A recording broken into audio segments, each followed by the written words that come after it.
I'm Trevor, and I've learned betrayal doesn't slam into you. It seeps in slowly like a gas leak, silent until it ignites. Nancy and I were married 6 years. The first 3 felt solid: morning rituals, movie nights, shared laughs. But somewhere along the way, things faded. Not overnight, just bit by bit. She landed a promotion, better pay, more responsibility, longer hours. I didn't pry, just supported her. Big meeting, I'd ask as she rushed out.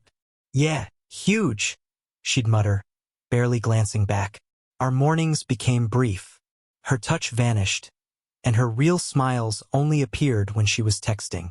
I kept things together, handled chores, stayed quiet about my doubts. Then came the baby issue. We'd been trying, but Nancy stopped tracking cycles, canceled doctor visits. When I asked if she still wanted a child, she shrugged.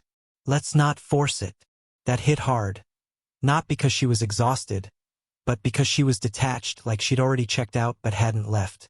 Just when I thought we were too far gone, she changed. One night, she brought home takeout from my favorite place, kissed me and said, "I missed you." She curled up to me in bed, warm for the first time in months. I should have questioned it, but I was too hungry for her affection to care. For days, she was different. Engaged, laughing, leaving notes in my lunch, texting thinking of you. It was like the old Nancy was back. One evening, she cooked dinner, candles flickering. Couldn't hold back. What changed? I asked. She paused, then said, I was lost in my head, pulling away. I don't want to lose you. Felt scripted, but I wanted to believe her. Weeks passed. Laundry folded, coffee made, kisses at the door. Then one night, she sat me down, hands shaking, holding a pregnancy test. It's positive. I froze. We hadn't been trying. I smiled, said the right things, but a voice whispered, Is it yours? She wanted to wait for the first scan before telling anyone, citing caution. I agreed, but not out of care. Doubt had taken root. The timing felt off. I did the math, tracing back to our reconnection nights, but it seemed too convenient. I noticed her phone never left her side. Passcode changed. Calls silenced before I could see. It wasn't enough to confront, but enough to watch. I called her sister Maya for coffee. How's Nancy been? I asked. Distant, Maya said. Blames work. I pressed. Anyone she mentions? Maya paused. Curtis, her manager. She used to talk about him constantly, meetings, stories. Then she stopped. That name, Curtis, had slipped from Nancy's lips before. Always casual. Now she'd erased him. You don't do that unless you're hiding something. Sleep eluded me. I dug through the house, finding her old tablet in a closet box. I took it to a tech shop, asked for deleted files to be recovered. An hour later, I had it back. In my car, I scrolled texts, photos, plans with Curtis. One message from a month before she told me about the baby stopped me cold. I'm late. You sure it's not his? We haven't touched in weeks. It's yours. My world tilted. Her sudden affection, the intimacy, it wasn't love.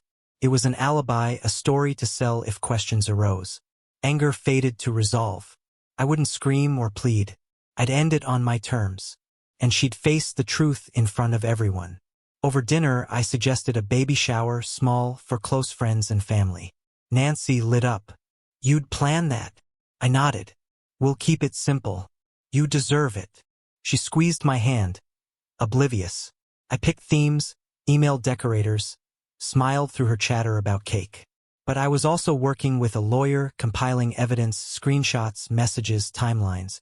We drafted divorce papers, citing adultery and deception. The night before the shower, I printed the key texts, tucked them in an envelope. The morning of, I set tables, greeted guests, played the doting husband. Nancy glowed, touching my arm, calling me, babe. The cake arrived. Everyone clapped.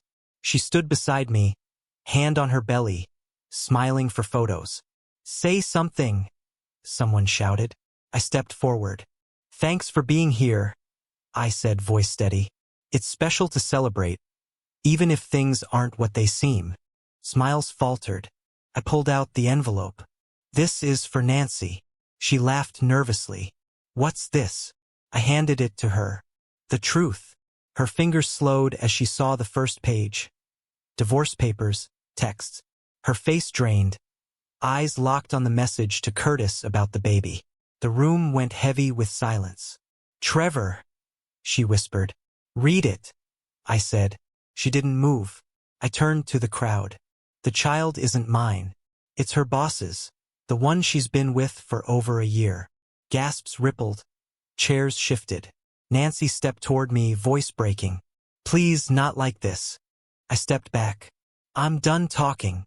I looked at her parents, stunned. Then at her. I hope he shows up for you. I won't. I walked out.